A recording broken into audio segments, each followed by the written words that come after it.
Hi, everyone, and welcome to the American Ambulance EMS podcast. I'm Dr. Danielle Campaign, American Ambulance's medical director. I'm here with our fantastic co-hosts, Dr. Sajjan Bhakta and Dr. Patil Armenian. Hi, everyone. Hello. And today we have a special guest, paramedic Gary Dessy. How's it going, everyone? And thank you, Gary, for being here. Today we're going to be talking about third trimester vaginal bleeding. To break down the trimesters, the first trimester is gestation less than 12 weeks. Second trimester is between 12 and 28 weeks. And the third trimester is between 28 weeks and 40 weeks for delivery. Now, when we talk about third trimester bleeding, we're really talking about vaginal bleeding in a viable patient. And so this can occur really anytime after 20 to 24 weeks. And the management of bleeding in this patient is very different than early pregnancy bleeding because the fetus is viable at this point. And we want to make sure that we're taking care of both patients, the mom and the fetus. How often does this happen, right? So it seems that happen about 5 to 6% of all pregnancies, which doesn't sound too much unless it's like Gary and it's his own family, and then it feels like a lot. In one study published in the Journal of Maternal Fetal Neonatal Medicine in May of 2020, so very recently, there's a retrospective review of almost 52,000 women. It showed a single episode of vaginal bleeding between 24 and 34 weeks increased the chances of preterm delivery from 5% to 20%. There are 4 main causes of bleeding in pregnancy after 20 weeks. Of these bleeding patients, 30% are due to placental abruption, 20% due to placenta previa, 1% due to vasa previa, and less than 1% bleed due to uterine rupture. And the rest are usually unidentified causes, likely slight separation of the placenta from the uterine wall. Now, these 4 big causes make up the majority of identified cases and can be life-threatening for both the mother and the fetus. And we're going to discuss each of these 4 in detail at this point. But keep in mind that the management of all of these is very similar. Stabilize the mother to ensure she's hemodynamically stable, transport to the hospital, very quickly for consideration of an emergency C-section. The fetus is viable again, like we said, at these gestational ages. So we consider both, and really you're just trying to stabilize mother and transport quickly. Now, placenta previa is when now, instead of the umbilical cord in the way of the cervical opening, it's the placenta. The placenta attaches over the internal cervical os. And so now as the pregnancy continues, the uterus stretches and the placenta may start to separate from the uterine wall near that opening of the cervix. And so when that happens, then the placenta kind of starts lifting off and separating, and then you get painless vaginal bleeding. And we're going to talk about placental abruption more in a second. But basically, previa is painless. Abruption is typically painful and associated with contractions. Now, one meta-analysis from 2017 looked at 29 articles of placenta previa, and up to 60% of these patients had antepartum bleeding. So that's bleeding prior to delivering the baby. This matters because placenta previa is associated with increased maternal mortality. Another cause of major vaginal bleeding in the later stages of pregnancy is placental abruption. This is when the placenta either partially or completely detaches from the uterus prior to delivery. And remember, the placenta is how the fetus obtains all of its nutrients and oxygen. Without this connection, the fetus cannot survive. This complicates about 1 to 2% of pregnancies. Now, risk factors for abruption include tobacco smoking, cocaine use, meth use, a previous history of abruption, severe hypertension or preeclampsia, and asthma. One study even found air pollution to be related to higher rates of placental abruption. Now, these patients with placental abruption will classically present as vaginal bleeding, and again, the differentiating factor is typically severe abdominal or low back pain and uterine contractions. It can occur spontaneously in the setting of the risk factors described. However, it can also occur in the setting of trauma. An important thing to note is the amount of vaginal bleeding does not correlate with the severity of placental separation. So it can be really difficult to assess severity based on an external exam. This can be further complicated when at least 50% of the placenta is separated. The mother commonly ends up developing DIC, which is disseminated intravascular coagulation, and there's a high chance of fetal death as well.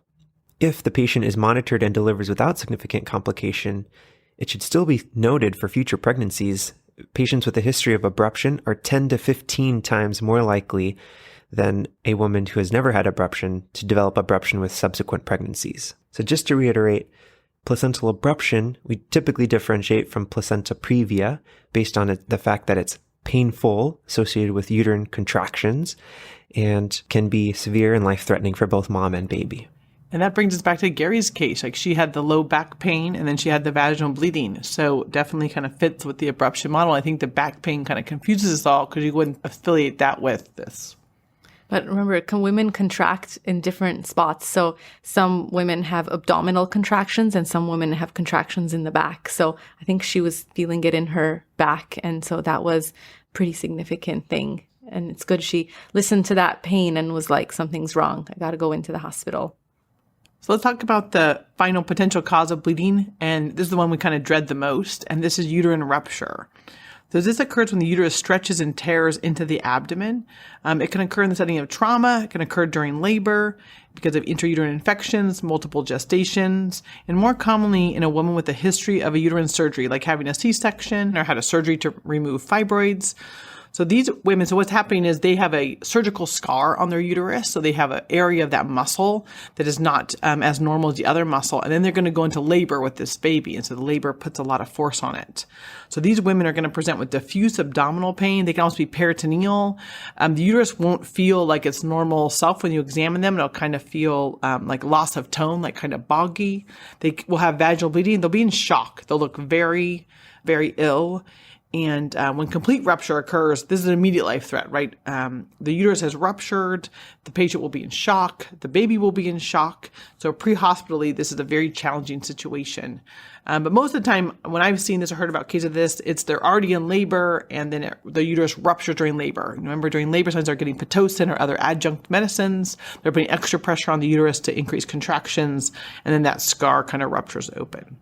Sometimes a little vaginal bleeding can also be the sign of imminent delivery. So the patient may call and say, I'm having vaginal bleeding, but really it's a small amount and it's usually has some mucus with it. And that could just be the sign of imminent delivery coming. So even though you're responding to a call that has vaginal bleeding, always think, is this an imminent delivery? And if so, you can check out our imminent delivery podcast. Let's move on to assessment and management of these patients. Remember, these patients are bleeding and can be unstable. And at this point in pregnancy, we have two patients. We're going to be immediately assessing the mom for signs of tissue perfusion, cap refill, skin color, and mental status.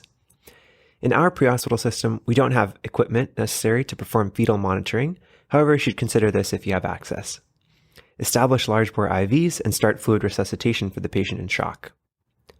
There are a few important history questions that physicians want to know when you get to the hospital. Estimated gestational age, how many weeks pregnant is she? The number of fetuses, do we know if there are twins or triplets?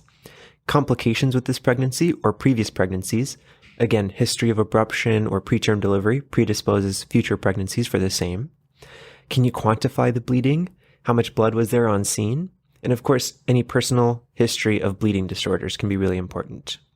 And quickly assess the patient to determine if there's any obvious cause for bleeding, such as vaginal trauma or imminent delivery. Transport these patients quickly. Remember, you are caring for two patients. And one last thing to remember, an enlarged uterus carrying a fetus can put pressure on everything else in the abdomen. If the patient is in shock, place them in a slight left lateral decubitus position. This takes pressure off of the vena cava and allows blood to return to the heart, and the patient's blood pressure can increase just from this simple maneuver. So let's go through the vaginal bleeding protocol real quick. So in our SEMSA vaginal bleeding protocol, of course, your assessment starts with your ABCs and secure airway if needed. Place the patient on low flow oxygen if they're symptomatic, high flow if the patient is unstable, and transport. During transport, try to get IV access. Run your LR wide open if blood pressure is less than 80 with signs and symptoms of shock, or do a fluid challenge if blood pressure is between 80 and 100 with signs and symptoms of shock. And you can just run it TKO if the blood pressure is above 100.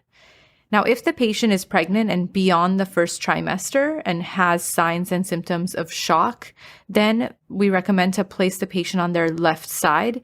And so this, again, prevents the enlarged uterus from blocking blood return via the vena cava. And then contact hospital as needed.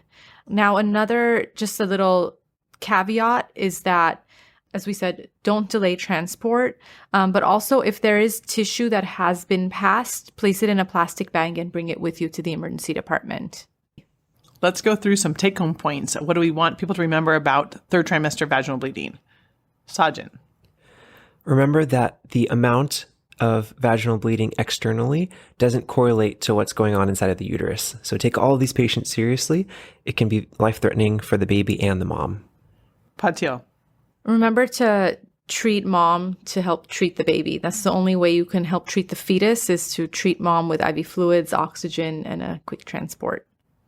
Yeah, and my take-home point is very similar to yours, that this third trimester bleeding is very serious. Whether they say they're spotting, whether they say it's a ton, if there's any history of bleeding, like, get them to the hospital as quick as possible, because just like Gary shared in his story, the bleeding, when it does happen, it happens a lot. So we're kind of hoping you get a hint of it, a tiny bit of bleeding, and then the big, rupture doesn't happen for a few minutes. So it gives you time to get to the hospital.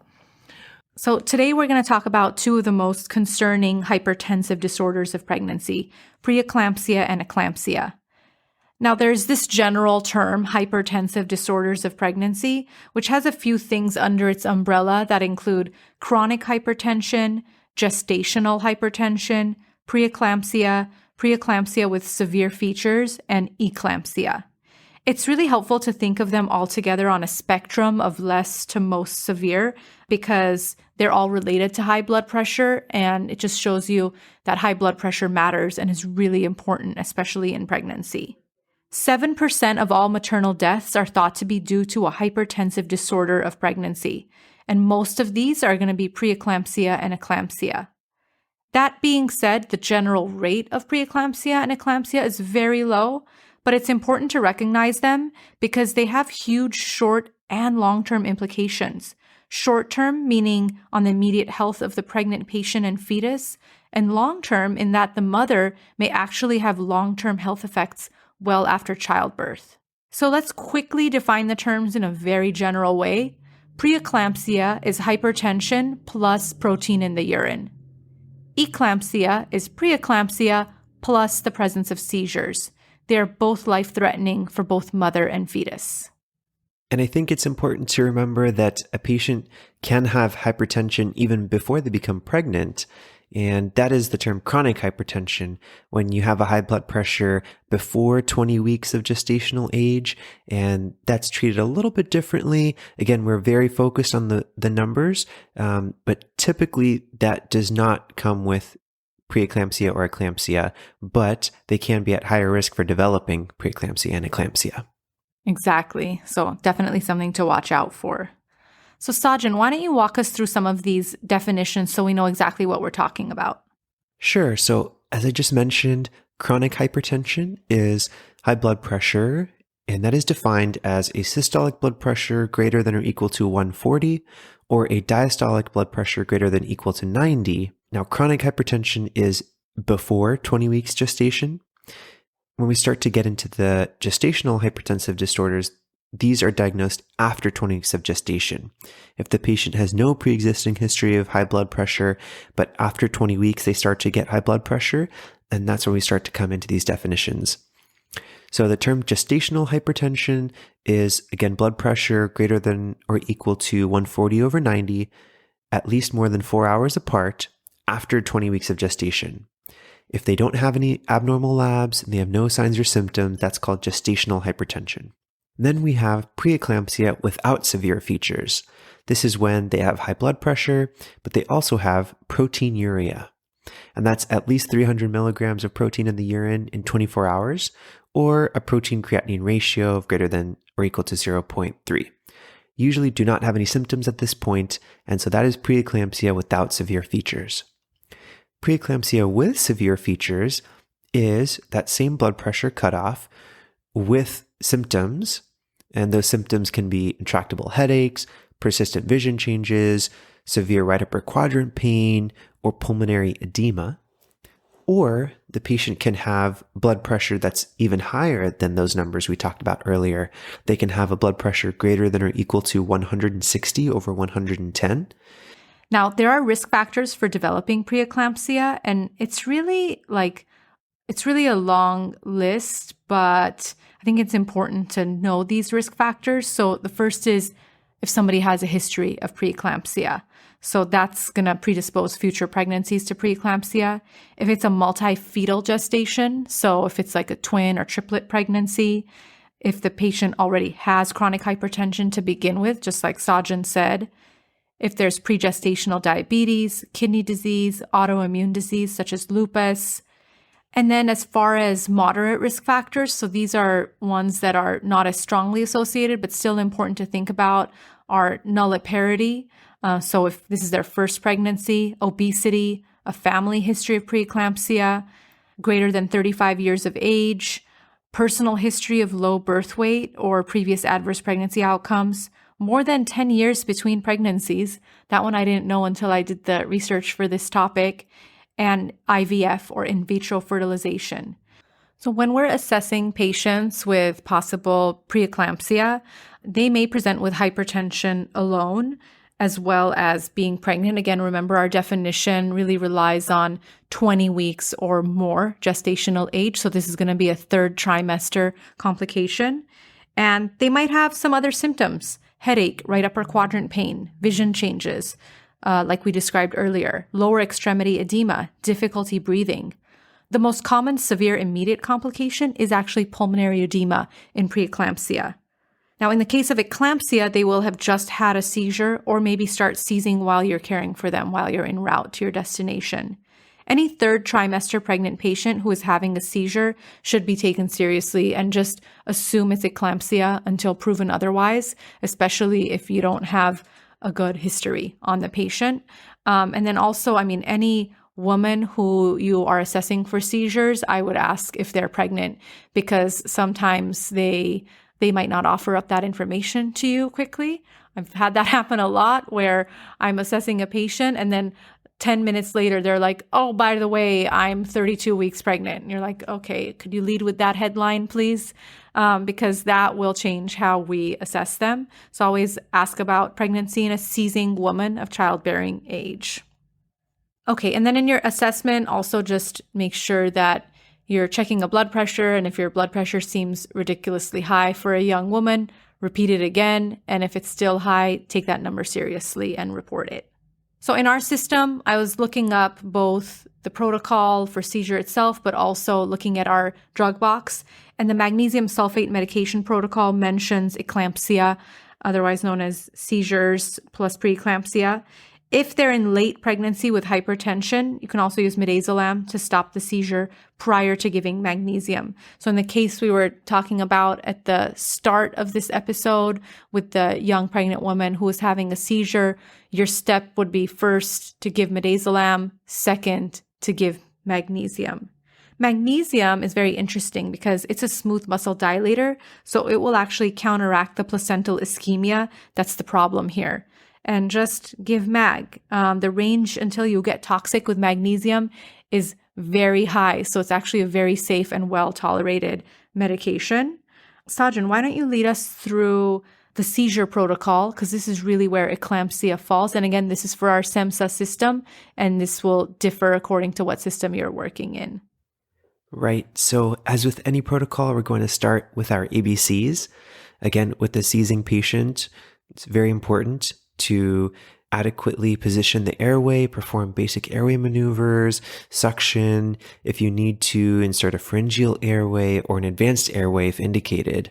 We're going to place the patient on high flow for status epilepticus, respiratory compromise, or active seizure, or low flow if you believe that seizure is over.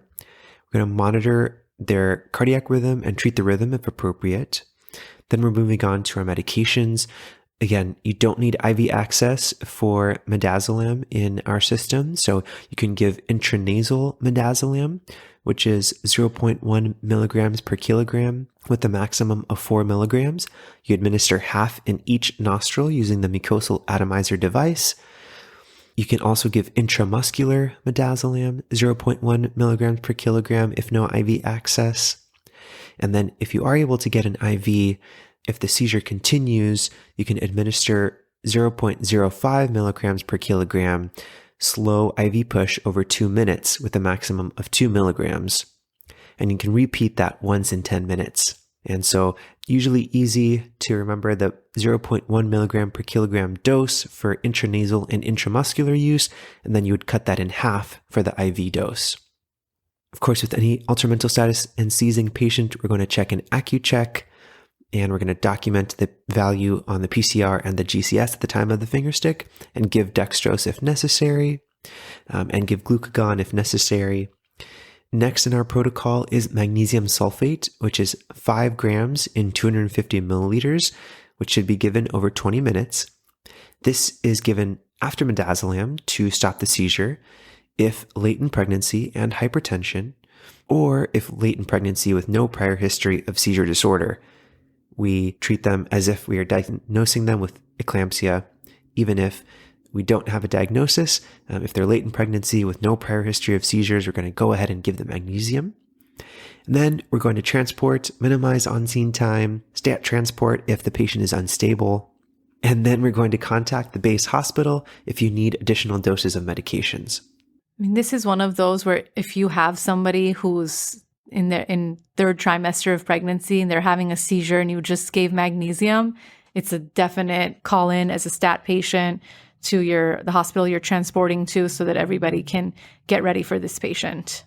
And remember that this is mainly a placental pathology. And so sometimes if the patient and the fetus are not improving and we are running out of treatments, we can start these patients on a magnesium drip, but sometimes these patients just go to delivery. And so it's really important to transport them as soon as possible, notify the provider so they can have everything ready, because this can turn into a life-threatening complication for the maternal side, but also from the fetus. Definitely. And I'm glad you mentioned that this is going to result in immediate delivery. I mean, that's the thing. If somebody has eclampsia, really the best way to stop the seizures is to deliver the baby. And so these will be stat C-sections in the hospital. It's a very, very big deal. And people act very quickly on these patients. All right, Sajan, why don't you tell us what your take-home point is?